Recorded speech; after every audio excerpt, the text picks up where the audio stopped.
Om Namo Bhagavate Vasudevaya. Om Namo Bhagavate Vasudevaya. Om Namo Bhagavate Vasudevaya. Om Namo Bhagavate Vasudevaya. Om Namo Bhagavate Vasudevaya. Om Namo Bhagavate Vasudevaya. Srimad Bhagavatam.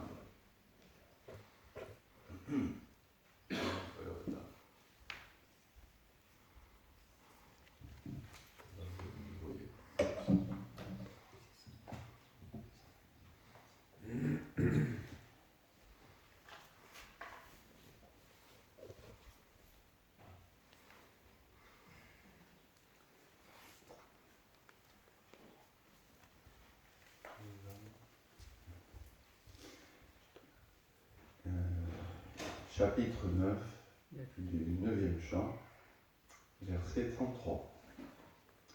Evam Karuna Vashi, on va faire chaque mot.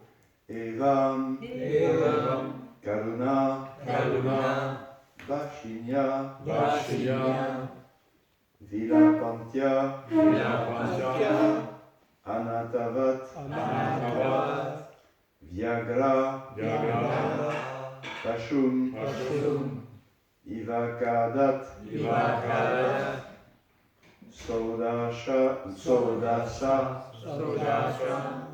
Shapamohita Evam Karuna Vashinya Evam Karuna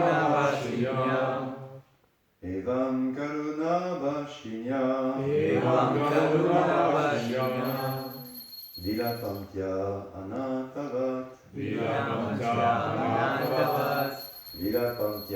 Anatavat Vyagra Pashum Ivakadat Vyagra Pashum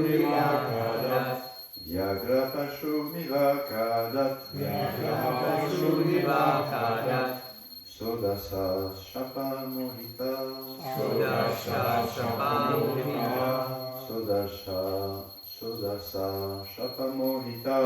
Sodasa Shapamohita Evam Karuna Vashinya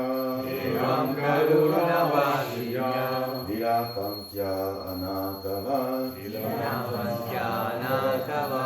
Vyagra Pashum Ivakadat Sodasa Shapamohita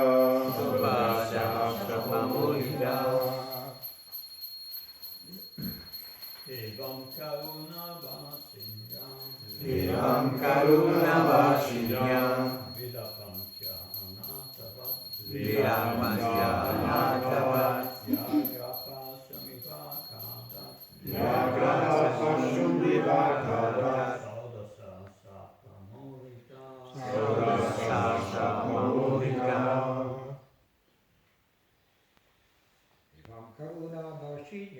Evam Karuna Vashinya Vilapantya Anatavat Vyagra Pashum Ivakadat Sodasa Shapamohita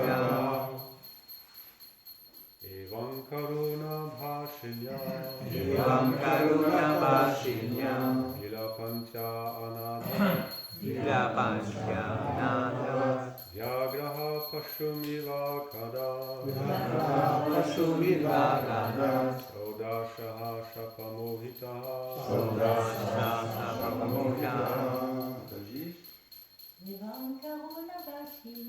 Evam Karuna Vashinya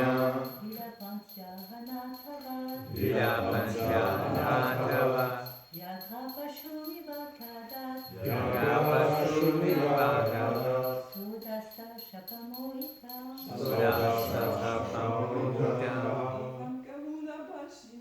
Evam Karuna Vashinya Vilapantya Anatavat Vyagra Pashum Ivakadat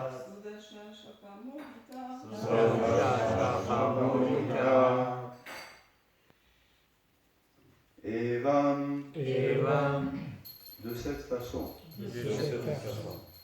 Karuna Bashinya, Karuna Vashinya, alors que l'épouse du Brahmana parlait de façon pitoyable.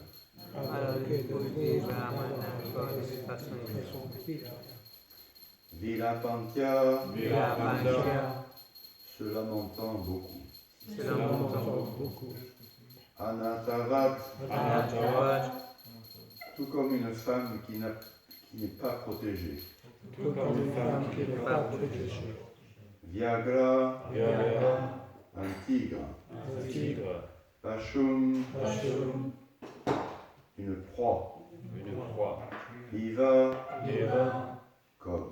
comme Akadat, Akadat, mange, dévore. dévore. Sodasa, Sodasa, le roi Sodasa. le roi Sodasa, Shapa, Shapa, par la malédiction. la malédiction. Mohita, Mohita, parce qu'il était condamné. parce qu'il était condamné. Traduction. Condamné par la malédiction de Vasishta, le roi Sodasa dévora le Brahmana, tout comme un tigre dévore sa proie. Bien que l'épouse du Brahmana ait parlé sur un ton si pitoyable, Sodasa resta inébranlable devant sa lamentation. Condamné par la malédiction de Vasishta, le roi Sodasa dévora le Brahman, qui comme un tigre dévore sa proie. Bien que l'épouse du Brahmana lui ait parlé de façon si pitoyable, Sodasa resta inébranlable devant sa lamentation. Commentaire de cette épigraphe sur le Prabhupada. Voici un exemple de destin. Le roi Sodasa fut condamné par la malédiction de Vasishta et en conséquence, même qu'il fût très qualifié, il ne put s'empêcher de devenir un rakshasa semblable à un tigre, car tel était son destin. Tal labhyate dukavata niyata sukham, Srimad Bhagavatam 5.18.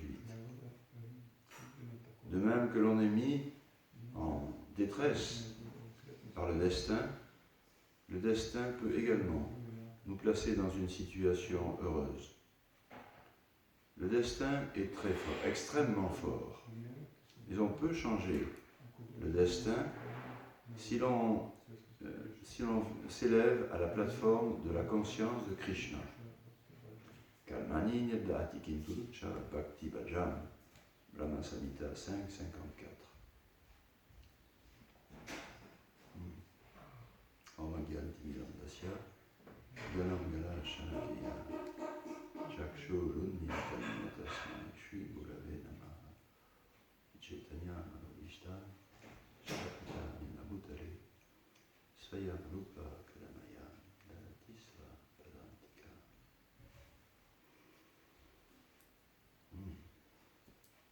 C'est un sujet bien grave. Bien sûr, l'histoire elle-même est terrible. Un roi très qualifié, d'un côté, et de l'autre côté, forcé d'accomplir quelque chose d'horrible, même malgré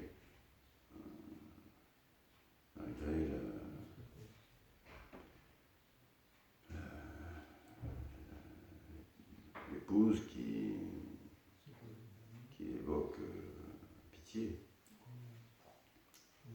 C'est pas normal. C'est pas normal. On va dire, c'est pas normal. Quelqu'un d'extrêmement bien, connu pour être une personne très bien, qui se retrouve dans une situation où il accomplit quelque chose d'abominable, même du cannibalisme, et une situation avec épouse qu'il a.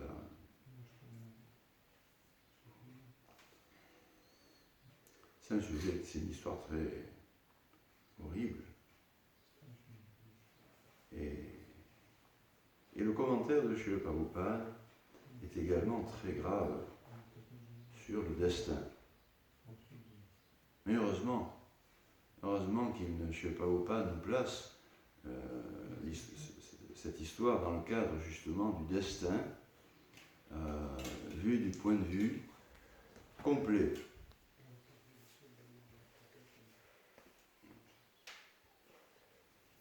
Les philosophes dits karma mimamsa placent également tous les événements de la vie sous la force du destin implacable.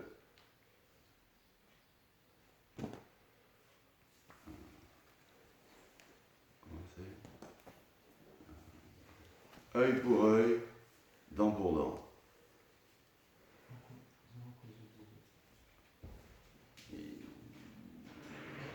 La Bible donne cette définition très frappante et très simple, on pourrait dire simpliste, du destin, du karma. Œil pour œil, dent pour dent. Ne donne pas que ça. Il parle également d'un point de vue plus global, avec la venue d'un serviteur de Dieu. Et le Bhagavatam, les écritures védiques, la Bhagavad Gita, parlent également de ce destin implacable, mais dans un contexte transcendantal relié à la personne de Dieu, pas seulement à une loi, et une loi dans le cadre de cet univers matériel, une loi implacable. Oui, œil pour œil, dent pour dent. Et c'est une loi. Et les philosophes Karma Mimamsa s'en tiennent à ça. La règle, la vérité absolue, c'est la loi. Et rien ni personne ne peut y changer quoi que ce soit. Ok ? Chacun est responsable du jugement qui lui est dévolu, bon ou mauvais. Mais c'est cette loi auquel personne ne peut échapper d'aucune façon. La loi.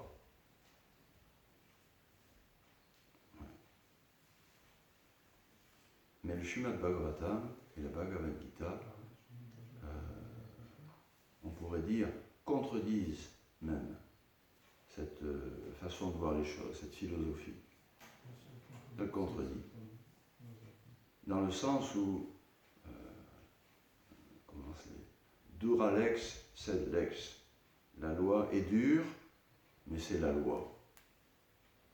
Et Krishna ajoute, il dit la même chose dans la Brahma Samhita, Tasvindra Gopa Matavendra Mahosa Karma, Pandan Lupa Matavendra Mahosa Karma, Karma Nidati Kintucha Bhakti Bhajan, Govinda Madipurusha, Tamaha Majani. Oui, le destin est implacable.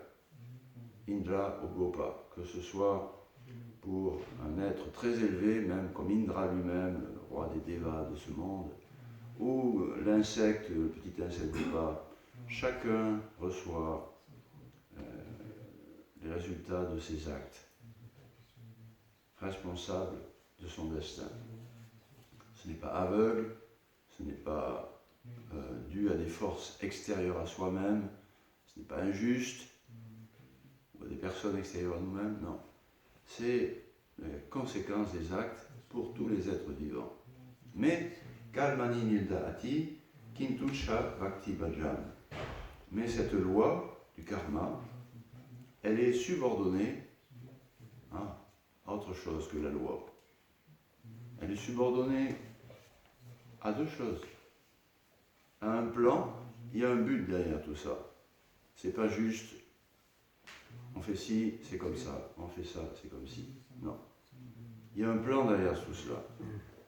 Un plan justement de se libérer de cette loi.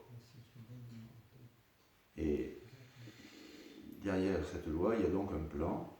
Et il y a aussi une personne.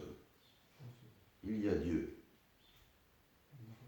Et Dieu est au-dessus des lois, mais Dieu est au-dessus aussi, et surtout pour nous, il est au-dessus de cette loi. Donc ce verset de la Brahma Samhita tombe à point sur un sujet et sur une explication si grave.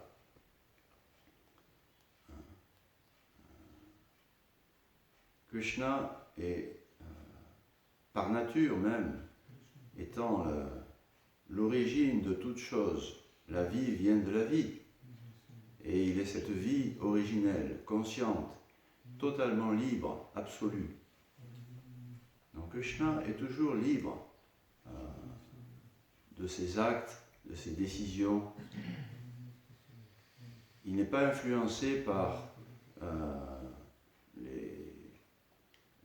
les actes des êtres vivants que nous sommes par rapport à lui.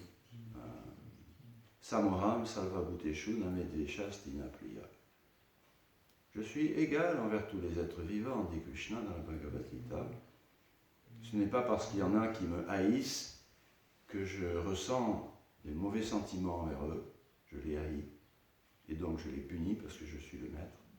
Ce n'est pas parce qu'il y en a qui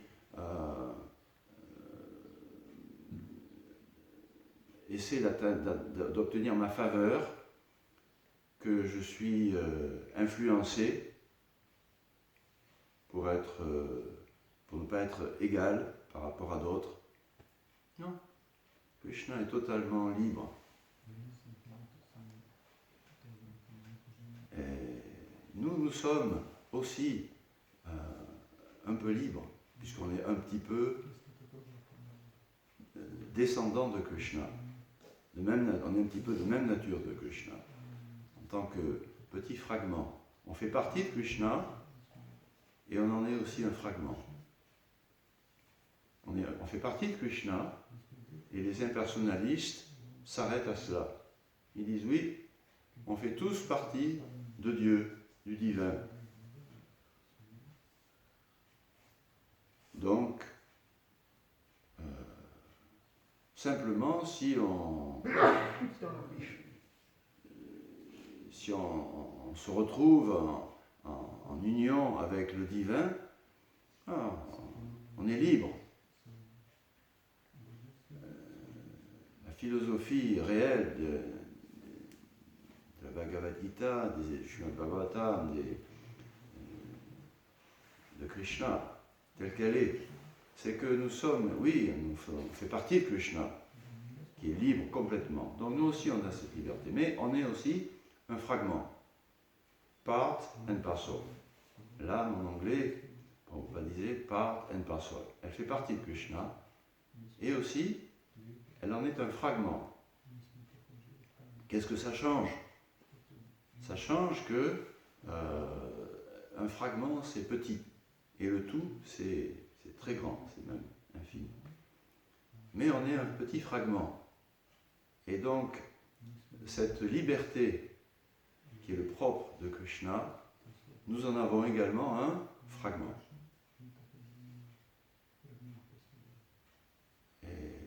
Et ce fragment, il est relié à Krishna de deux façons. Il est relié à Krishna, qui est totalement libre, et c'est ça que nous voulons, être libre de mener cette vie divine, transcendantale, heureuse éternellement. Pour retrouver ce lien, il y a une alternative, due justement à ce fragment de liberté que nous avons. Soit on se relie avec son énergie, avec l'énergie propre de Krishna, l'énergie divine, Matmanastu Mampalta, Devim Prakriti Mashita, on refuge dans l'énergie divine,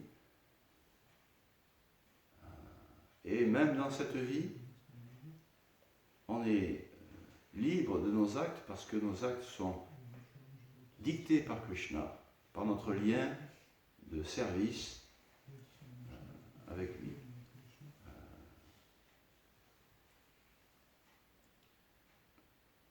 Jivan Mukta Sadishate, calme. Oui. Ou alors, on se relie à Krishna par rapport, et ça c'est en ignorant notre vrai intérêt, notre vraie nature éternelle, d'être relié à son énergie propre, à sa vie propre. On se relie avec lui, mais par ignorance avec l'énergie matérielle. Et une fois qu'on se relie à l'énergie matérielle, c'est notre choix. À ce moment-là, cette ignorance de notre vrai lien avec la nature libre, éternelle, heureuse de Krishna, ça nous plonge dans toute une fausse idée de nous-mêmes, de la vie, selon les 3 modes d'action de cette énergie matérielle.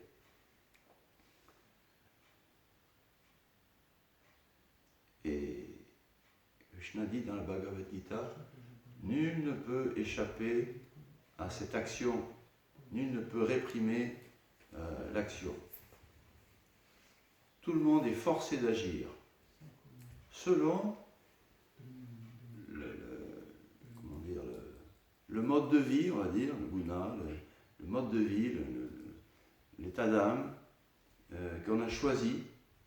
On choisit d'entrer en contact avec une certaine façon de vivre, et pouf, cette certaine façon de vivre, ce certain guna, nous contraint implacablement à agir d'une certaine façon. On est libre de notre choix, mais on est responsable ensuite de nos actes, et on ne peut plus échapper à cette énergie qui est supérieure. Devi Esha Gunamai Mamamaya Dulatyaya. Devi Esha, elle vient aussi de Krishna. Donc, nous, dans tout ça, on est un fragment, avec un fragment de liberté, et Krishna, qui est totalement au-delà de la loi, nous guide vers cette dépendance vis-à-vis de lui-même, de son énergie spirituelle. Salva dalmam parityaja, mamekam shanam braja. Il le dit d'innombrables façons, et il le dit d'une façon très ultimement claire et sans équivoque à la fin de la Bhagavad Gita. On étudie toute la Bhagavad Gita pour comprendre. Pour comprendre que placés dans des situations qui nous mettent dans la perplexité ou qui nous forcent à agir d'une façon des fois mauvaise, contre même apparemment notre propre volonté, c'est parce que Krishna explique dans la Bhagavad Gita, tu choisis avec ton mental. Ton mental, dit Krishna, peut, selon ton choix, à toi, être ton meilleur ami ou ton pire ennemi. Tu peux t'en servir, soit pour te libérer, en prenant refuge en moi, soit au contraire pour t'enchaîner. Là, c'est le libre arbitre, c'est la liberté que nous avons. Bien sûr, les circonstances de vie dans lesquelles nous sommes, et nous sommes poussés à agir, contraints, sont prédestinées, parce que c'est déjà accompli par nous. C'est une conséquence reliée à nos propres actes passés. Mais dans ce contexte, sous l'influence de l'énergie matérielle, des gunas, on peut choisir, en tant qu'être humain en tout cas, pas les animaux. Mais l'être humain, il peut choisir d'orienter sa pensée pour qu'elle soit son ami ou son ennemi. C'est comme quand on peut donner l'exemple une fois qu'on a choisi on a acheté un billet d'avion avec une certaine destination, on a ses papiers, son passeport, etc. Autrement dit, on a agi d'une certaine façon, on a dépensé un certain argent, etc. Okay, on est admis dans cet avion qui va à telle destination, on ne peut plus rien y changer. Donc dans la vie passée, on a accompli certaines choses et on se retrouve dans cet avion, dans ce corps, dans cette existence. Et on ne peut pas quitter cet avion, on ne peut pas changer la destination, ça ne dépend plus de nous. Mais pendant le voyage, on peut parler avec des différentes personnes dans l'avion, on peut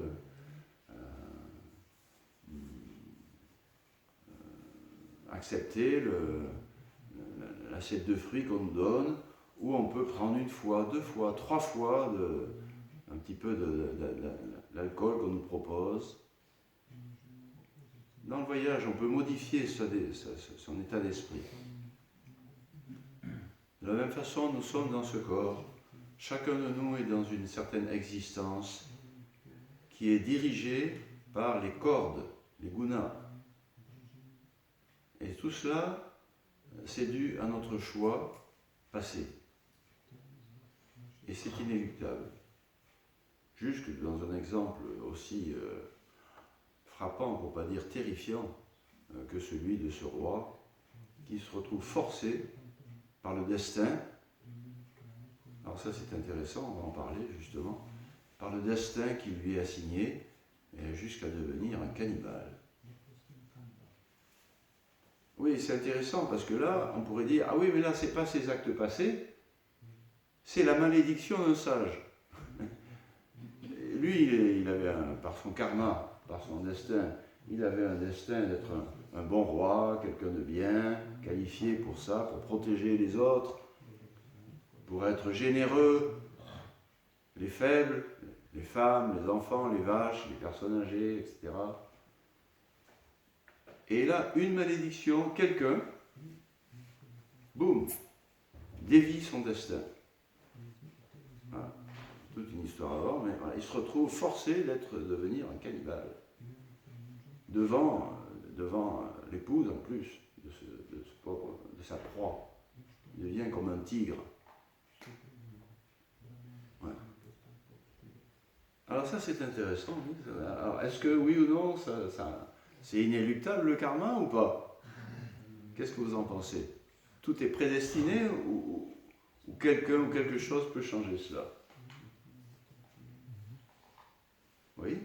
Il y a l'histoire d'un grand roi qui était serviteur des vaches, qui les protégeait, puis qui a tué une vache parce qu'il y a un tigre qui l'a attaqué, et dans le noir il n'a pas vu. Et son maître spirituel, je ne sais pas si c'est pas justement Vishwamitra, il a été maudit comme ça à devenir un Shudra ou un cannibale.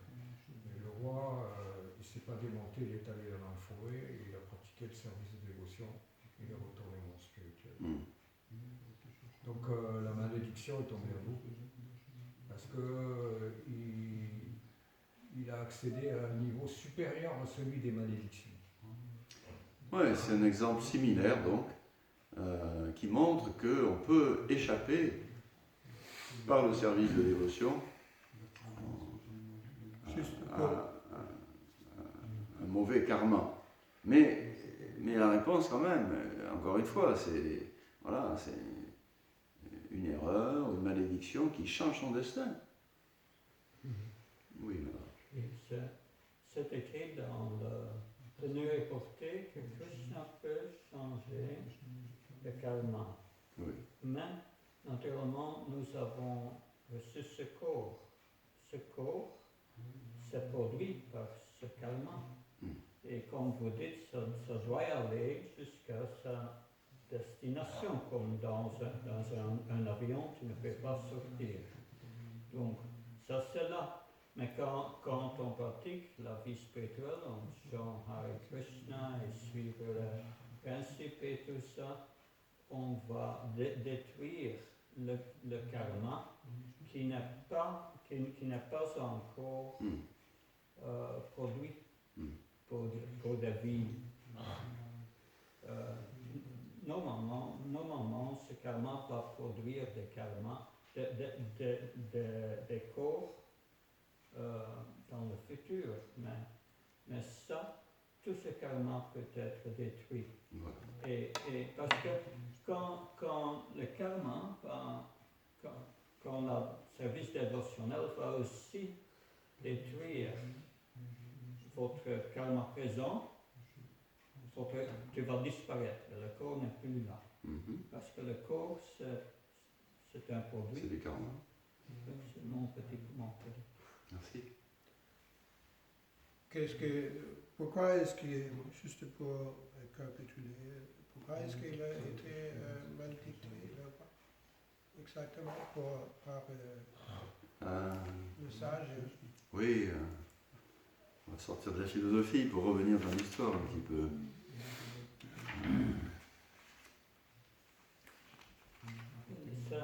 La raison, je crois, c'est expliqué. Il a essayé, le roi a tué un autre Rakshasa, mais ce Rakshasa avait un frère. Et il n'a pas tué le frère. Okay. Et le frère, plus tard, il a fait partie, d'une manière ou d'une autre, du personnel du palais. Et quand Vashishta venait, le maître spirituel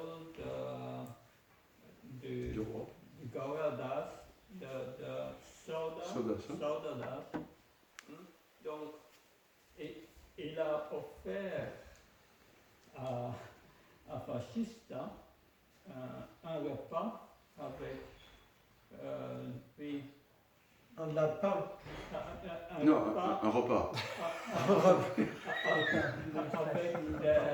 Un repas avec de la chair humaine dedans. De la chair humaine. Ah oui. Et à ce moment, il a maudit. Oui, alors Vashishta, il a vu ça, il a maudit le roi, son décime, il a maudit. C'est compliqué, hein? Oui. Oui, c'est intéressant pour rester un peu dans l'histoire, de voir que nous sommes quand même dans le 9e chant. On est dans le 9e chant.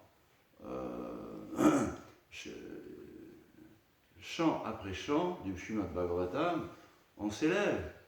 L'enseignement nous rapproche de plus en plus de l'amour pour Dieu pur, Krishna Prema, le 10e chant, jusqu'au 9e chant. On pourrait dire, waouh, c'était pas si sordide que ça dans le 1er, 2e chant. Bon, il y en a quand même des histoires qui sont fortes, des enseignements. On est à l'église, on se tient bien. Donc, oui, mais ça montre justement que tant qu'on n'est pas arrivé encore à être complètement purifié à l'amour pour Dieu, Krishna Prema, au 10e chant, attention, tout peut arriver. Tout peut arriver encore. Bien sûr, il y a moins de chance. Mais là, c'est pour nous montrer quand même que soyons prudents. Bon, ça, c'est pour l'histoire. Après, pour l'aspect compréhension, philosophie, questionnement sur la vie, prédestiné ou pas prédestiné? Oui? C'est une question. Oui? Est-ce que cette personne qui a été mangée, il n'était pas en train de s'accoupler avec sa femme?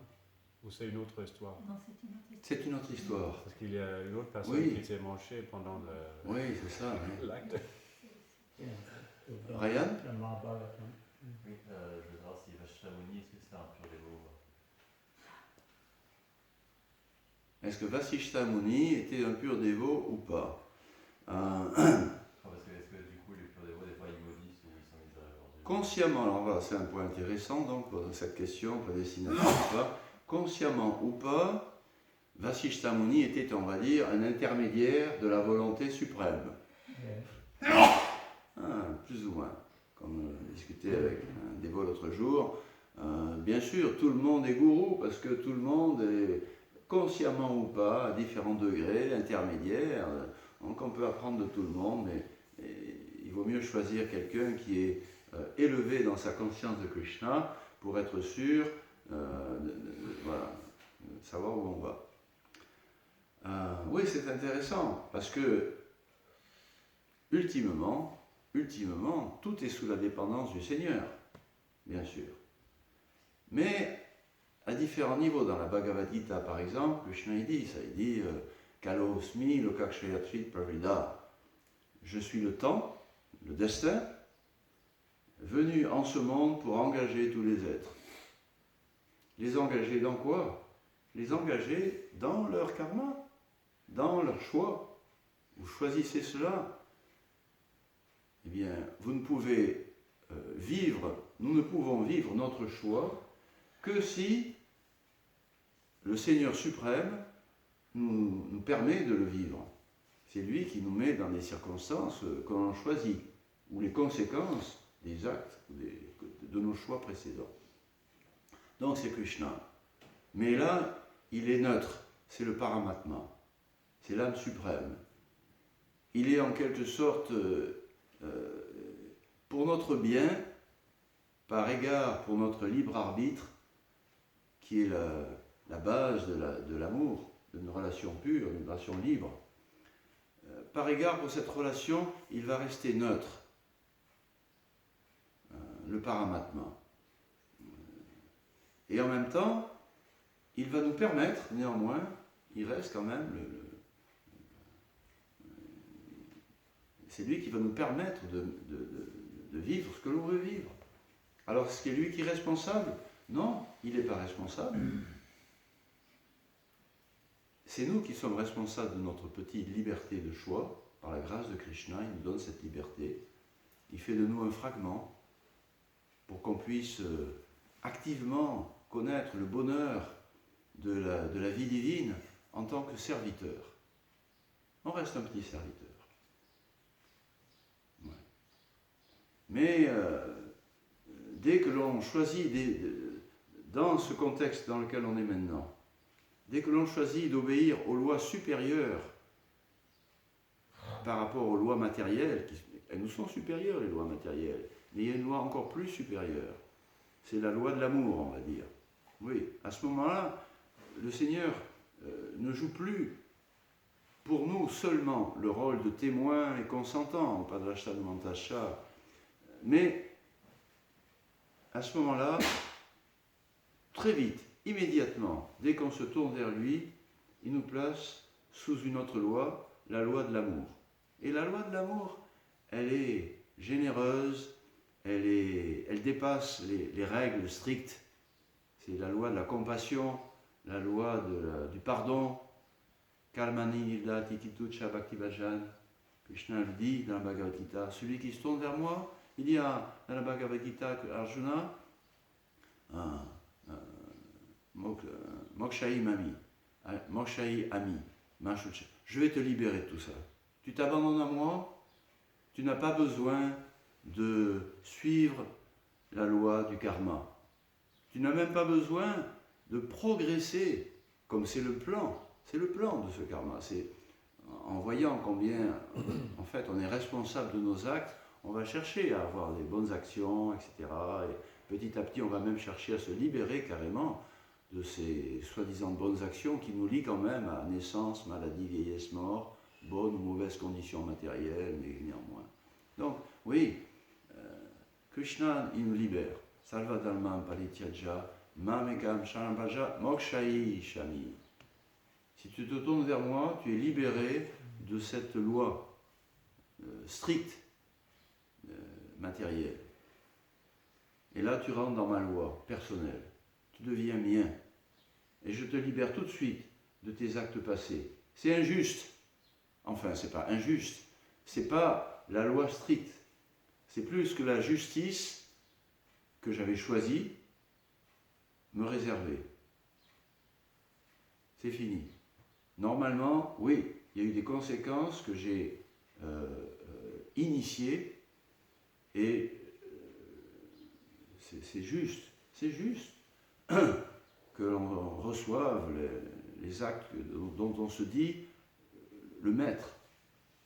Ça m'appartient, c'est mon corps. C'est mon argent, c'est mon intelligence, c'est ma volonté. Ok, alors si on veut choisir cette illusion, on doit aussi être responsable. On est possesseur, peut-être, on est soi-disant possesseur de notre vie, on doit aussi être possesseur des conséquences. C'est la loi, c'est normal, tout le monde est d'accord. Mais Krishna dépasse cela. Dès que l'on se retrouve notre vraie nature, pas une nature rigide due à la loi, mais une nature de serviteur dévotionnel envers l'existence libre et baignant dans des relations d'affection, d'amour, pas aucun intérêt personnel, immotivé totalement, éternellement. On rentre dans la loi de l'amour pour Krishna. Et la première manifestation de cet amour, c'est qu'il nous libère. Mokshayi Shami, Manchucha, n'aie pas peur, je te libère de tout cela. Bien que Indra ou l'insecte Indra Gopa reçoivent inéluctablement cela, Kalmani Nidati Kintucha Bhakti Bhajam. Bhajam, celui qui se tourne avec affection pour moi, je le libère de toutes les conséquences de son karma, il devient mien.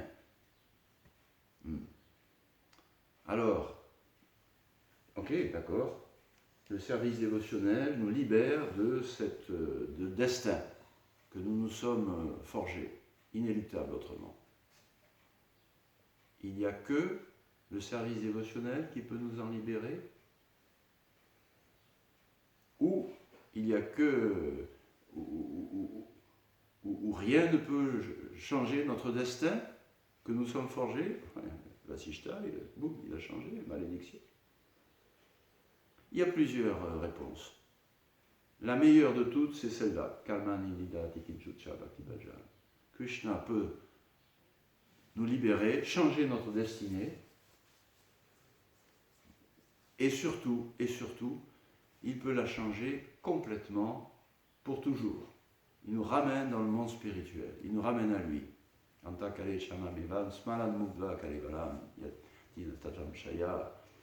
Si vous pensez, si votre mental, vous l'utilisez, il nous dit, utilisez votre mental pour vous libérer vers moi. Au moment de la mort, vous atteindrez ma nature. N'en doute pas, il dit Arjuna. N'en doute pas, tu atteindras ma nature, totalement libre, dans une relation de serviteur aimant, dévotionnel. Donc ça, c'est le meilleur changement de destinée, celui qui est offert par Krishna à son dévot, à son aspirant dévot. Il y a d'autres changements de la destinée. Oui, Vasishta, malédiction.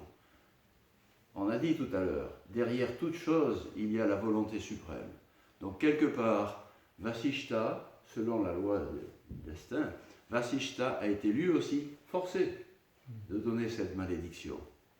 Ça, c'est son problème. Il en aura les conséquences aussi. C'est un instrument. Et ce qui se passe pour le roi Sodasa, qui devient Kalival, c'est aussi son destin. Derrière tout ça, il y a toute une autre histoire qui n'est pas détaillée. Il était un bon roi, etc. Et tout d'un coup, il se retrouve pris dans ce truc-là, qui a un Rakshasa, qui lui fait manger la viande à son mets spirituel, etc. Un truc pas possible. Les lois de karma sont impénétrables. On ne peut pas remonter dans l'écheveau de tous nos actes et leurs conséquences.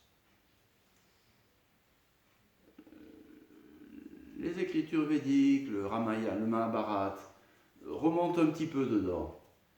On apprend qu'en fait, ah ben oui, parce qu'il lui est arrivé ça, et pouf, il y a un sous-chapitre qui nous raconte l'histoire d'avant, et encore celle d'avant, etc.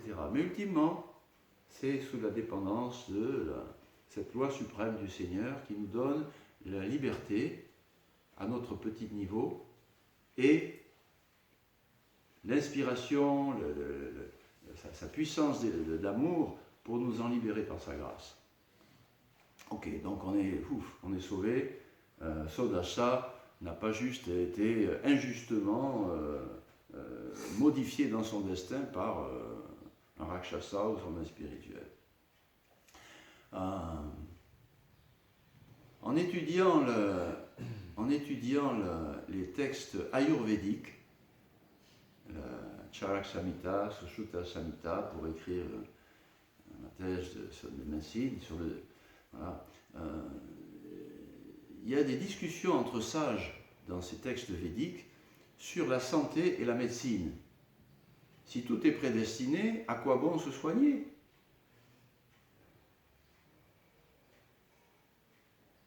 Oui ou non? Vous y croyez au karma? Oui, oui, on y croit bien sûr. On croit à la volonté suprême aussi qui est derrière tout ça. Oui, on croit à le reste. Alors, pourquoi aller contre? C'est impossible. Bon, pourquoi aller contre? Ça c'est normal. On cherche à ne pas souffrir, se soigner. Personne ne va à la pharmacie. Pouvez-vous me donner une boîte de virus, s'il vous plaît? Non. Pouvez-vous me donner une boîte de médicaments pour plus souffrir? Donc la souffrance n'est pas naturelle pour l'âme. Alors, les sages expliquent dans le Charak Samhita en particulier qu'on peut modifier le destin. Mais pas complètement.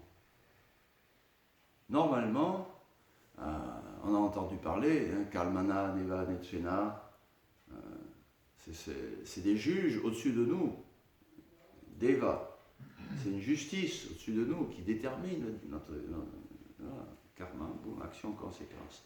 Mais ces sages dans les textes médicaux, c'est important quand même, la santé, est-ce qu'on peut la changer ou pas? Ils disent, il y a deux sortes d'actes, Purushakar ou Deva, qui agissent sur notre santé. Bien sûr, si on a un destin, le destin principal, on va dire, notre destin principal, d'être né un homme ou une femme, d'être né avec certains gènes qui vont, tout d'un coup, à un certain moment de notre vie, déterminer une maladie impossible, un cancer mortel, etc. On n'y peut rien. Ça, c'est le destin global, on va dire. Mais dans le destin global, il y a quand même Purushakar, la façon dont on le gère. Donc, si, quand il pleut, on sort dehors, sans parapluie, on va se mouiller, c'est sûr. Bah oui, mais c'est le destin, il pleut. Non, non. On fait quelque chose, on prend un parapluie et on s'abrite et on change le destin. Je suis dans un endroit où il pleut, là-bas il fait beau, mais ici il pleut. Non.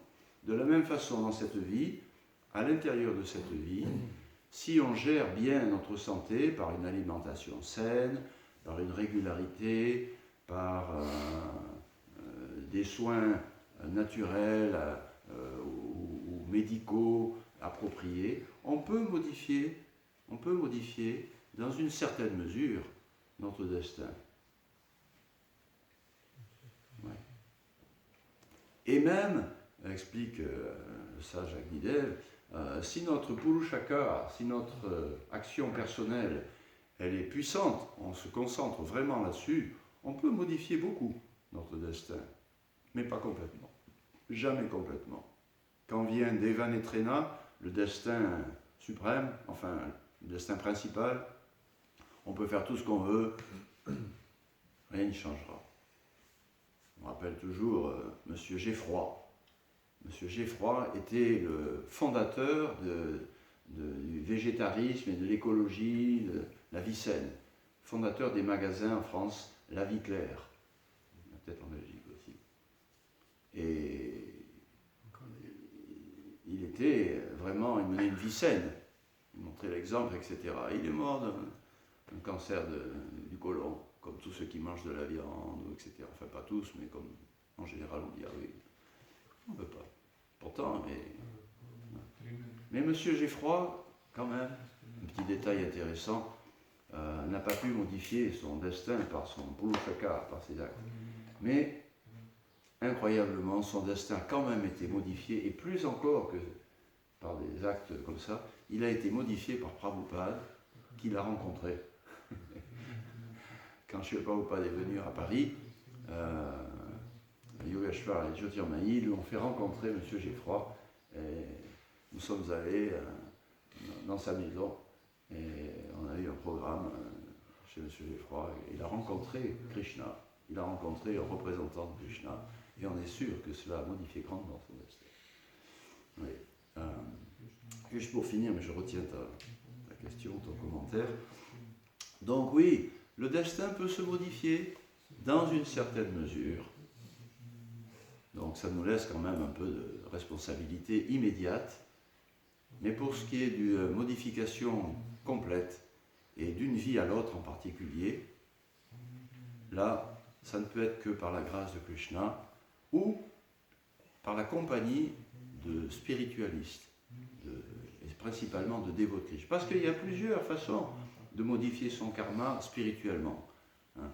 Par le karma, les bonnes actions, par jnana, par la compréhension philosophique, il faut faire comme ci ou pas comme ça, etc. Par la force mentale, méditation, tout cela.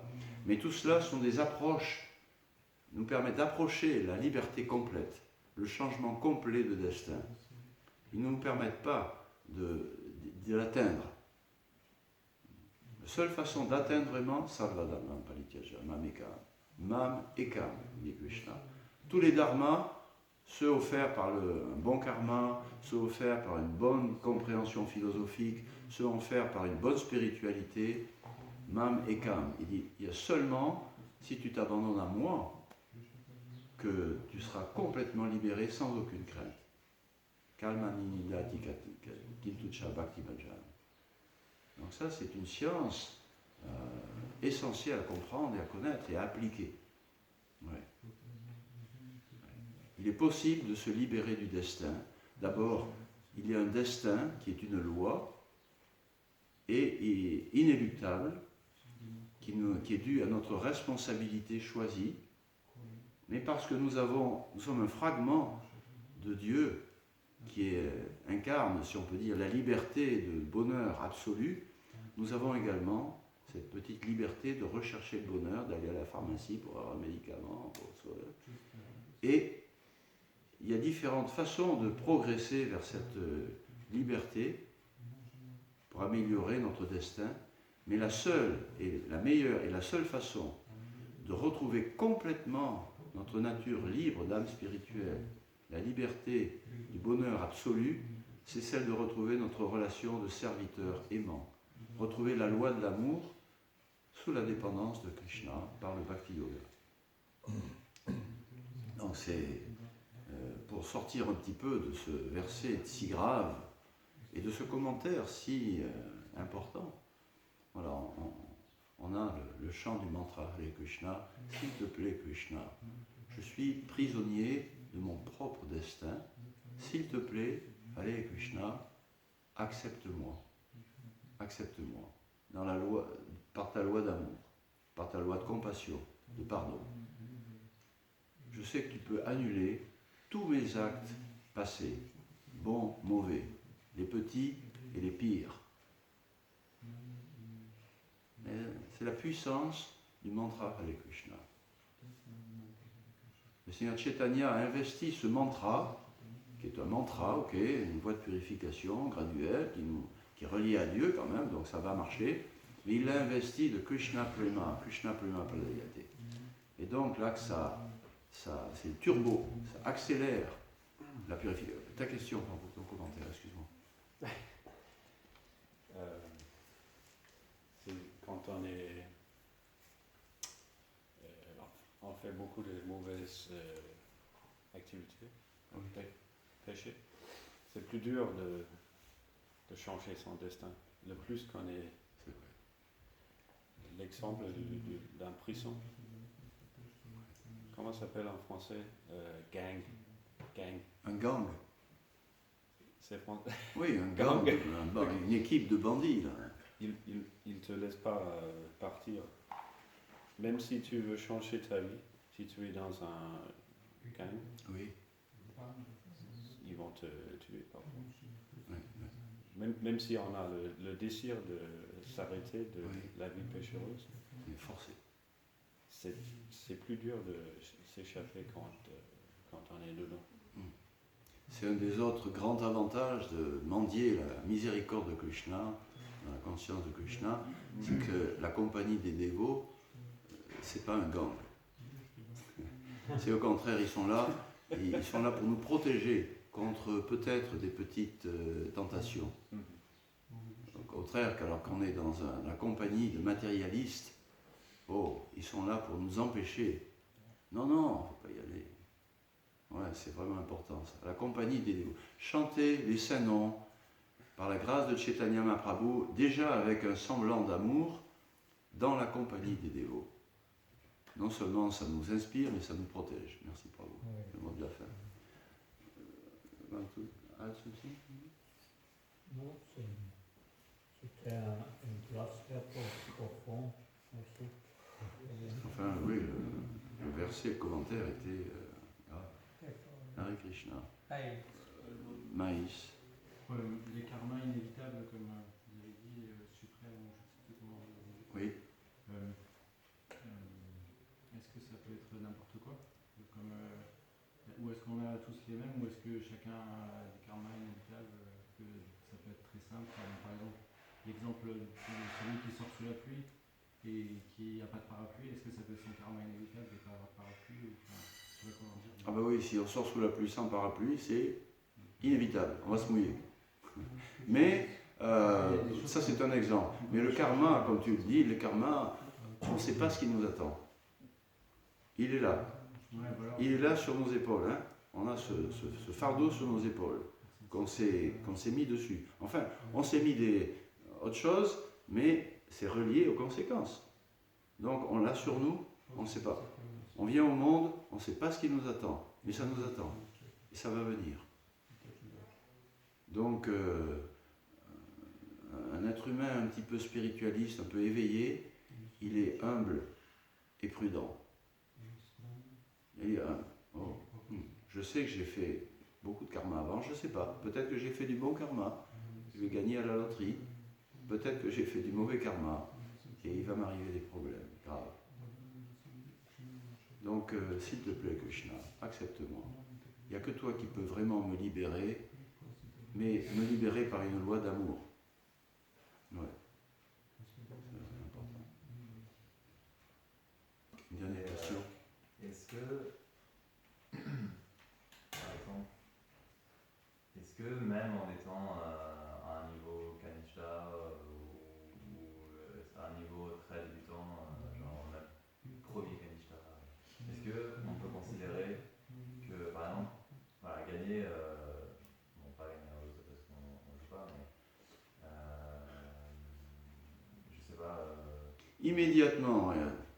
Prabhupada répète, non mais Prabhupada répète régulièrement, immédiatement, automatiquement, très vite, Kshipram, Krishna dit.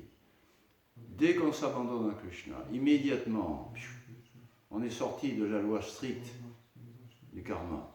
Immédiatement. Parce que le service dévotionnel n'est pas une voie spirituelle comme les autres, graduelle. Celle des actions désintéressées, celle de la libération par la connaissance, celle de la maîtrise de soi par la yoga, la méditation. Non, c'est immédiatement. Prabhupada répète très souvent cela. Et Krishna confirme cela.